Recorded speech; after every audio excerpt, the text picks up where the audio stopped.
Bom dia, boa tarde, boa noite. Te convido para participar comigo de um estudo e de uma leitura do livro da Zíbia Gasparetto, Espinhos do Tempo.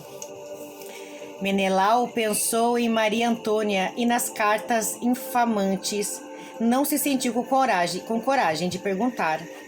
A jovem médium, contudo, depois de ligeira tosse, continuou. Lê-lo, não se atormente. Deixe a infâmia por conta de quem a pratica. Não desça até ela. Deus tudo vê. Guarda seu coração em paz.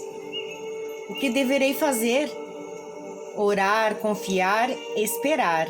Sejam quais forem os acontecimentos, cultive a fé e a coragem. Deixe a Deus o julgamento e a ação. Lembre-se também de que eu estarei sempre com você.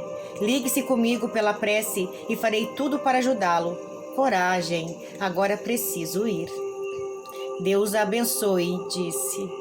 Obrigada, meu filho. Não se esqueça de que eu falei. Coragem. O dever acima de tudo. Deus o guarde. Fundo suspiro escapou do peito da jovem, depois ela se calou. Menelau sentia-se emocionado. O espírito de sua mãe estivera ali, falara com ele. Não alimentava nenhuma dúvida. Além do apelido já esquecido, a tosse um tanto seca que a acompanhara durante a sua doença até a morte. Como duvidar? Sentia-se calmo. Ela lhe infundira esperança e serenidade. Recordara-lhe o dever para com a esposa e exortara a esquecer a calúnia. Outro espírito ainda trouxe orientação e palavras consoladoras aos presentes, e depois de mais de meia hora foi encerrada a sessão. Menelau, mais animado, não pôde sopitar o entusiasmo. Sua querida mãe estivera ali, não estava mais sozinho. Dali para frente, encontraria disposição para lutar. A partir daquela noite, Menelau tornou-se um assíduo frequentador das sessões na casa do Senhor Sampaio. Um estudioso do Livro dos Espíritos, Eduardo recebera da França o original e se comprazia em traduzi-lo para os estudos com os amigos.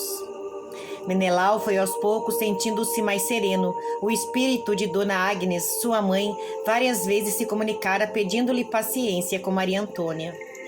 Certa vez dissera-lhe: pense nela como em uma filha muito querida que você, com seu amor, precisa conduzir, orientar e despertar para os verdadeiros valores da vida. Que ela seja a filha que você não teve. Menelau aceitava e procurava olhar a esposa como mulher inexperiente. Tentava aproximar-se mais, procurando despertar-lhe o gosto por outras coisas, pela arte, pela boa música, pela leitura inútil. Porém, Maria Antônia só tinha olhos para as atividades sociais, achando maçante outras atividades que não as palacianas. Bom, pelo menos agora a gente tem uma dica, né? Maria Antônia provavelmente foi filha dele em vidas passadas. Por isso, talvez ela não tenha sentimentos de amor por ele, né? E age como uma adolescente, querendo só festas. Mas a pauta principal nessa leitura foi quando a mãe de Menelau disse que ele tinha que suportar com paciência. O que significa isso para a espiritualidade? Significa que hoje em dia, numa situação igual a essa, a primeira coisa que a pessoa faz é se divorciar, se livrar do problema. Mas na espiritualidade, o que Deus une não separa o homem. Na espiritualidade, quando duas pessoas se casam, é porque tem um resgate de karmas de vidas passadas. Por isso, o interessante é lutar e vencer essa guerra, é se redimir e recolher os benefícios, prós e contras de uma situação. Então aqui não mostra, então ela não te ama, ela só pensa em festas, então separa dela. Vai para Maria Antônia, para Maria José, que é quem você ama, porém casada com seu irmão. A espiritualidade não ensina isso.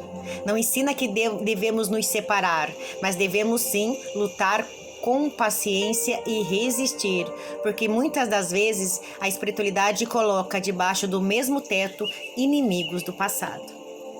Que nós precisamos sim nos acertar antes do desencarne, para que não possamos ter que voltar novamente com essas pessoas em diversas situações e karmas na outra encarnação.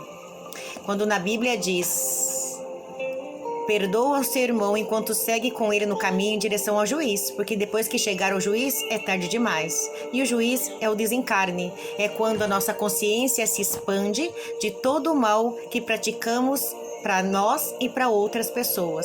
O juiz somos nós mesmos, quando a gente tem atenção em tudo que a gente fez. A nossa consciência pesa, o remorso bate de uma forma tão grande que automaticamente escolhemos passar. Na Igreja Católica diz purgatório, mas nós espíritas falamos umbral. Até porque inferno não existe, tá? Então, nossa própria consciência nos leva para o limbo, a nossa própria consciência nos leva para o umbral, para o sofrimento após morte. Por quê? Porque quando a gente desencarna, tudo aquilo que a gente achava que era certo, tudo aquilo que a gente arrumava pretextos, desculpas, a gente acaba vendo de forma ampla. E já acaba sentindo na pele o sofrimento e a dor que causamos aos nossos irmãos encarnados, seja familiares, seja amigos, inimigos, trabalhadores, parentes. A gente sofre na pele toda a angústia, toda a amargura, toda a humilhação e toda a dor que a gente causou ao outro. E automaticamente a nossa consciência pesa de um jeito que a gente não se sente no direito de ir para a colônia espiritual ou para a espiritualidade. A gente automaticamente escolhe sofrer para poder nos redimir.